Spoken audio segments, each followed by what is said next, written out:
মতে এই গ্রহের সবচেয়ে দীর্ঘজীবী মানুষটির বয়স কত ছিল? ইতিহাস ঘাটলে কিছু তথ্য তো মিলবেই, কিন্তু লি চিং ইউয়েনের নাম কি কখনো শুনেছেন? অবিশ্বাস্য ঠেকবে যদি বলা হয় এই মানুষটি 256 বছর বেঁচে ছিলেন। আর এটা কোনো লোককথা বা কিংবদন্তি নয়।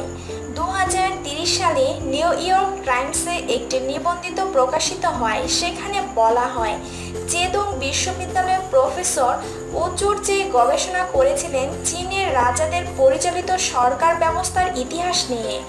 নথিপত্রে মেলে যে 1827 সালে লি চিং ইয়নকে 150তম জন্মবার্ষিকী শুভেচ্ছা জানিয়েছিলেন প্রফেসর।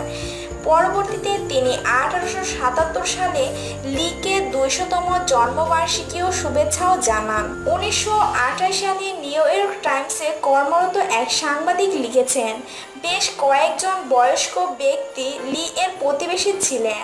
তারা নিজেরাই বলছেন যে তাদের দাদারাই লিকে খুব চিনতেন। তখন নাকি রীতিমতো প্রাপ্তবয়স্ক এক মানুষ লি।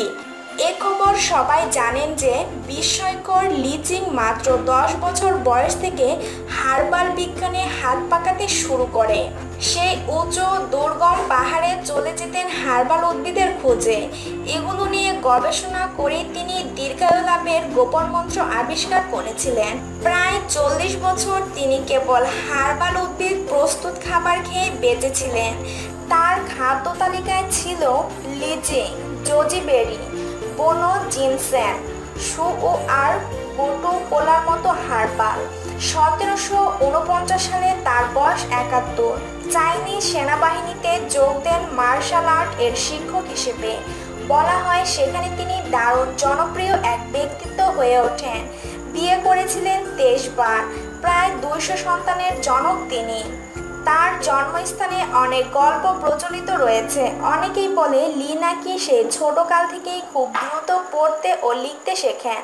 10ম জন্মদিনের আগে ভ্রমণ করেছিলেন কানসু, শানসি, তিব্বত, আমান, সিয়াম আর মাঞ্চুরিয়া।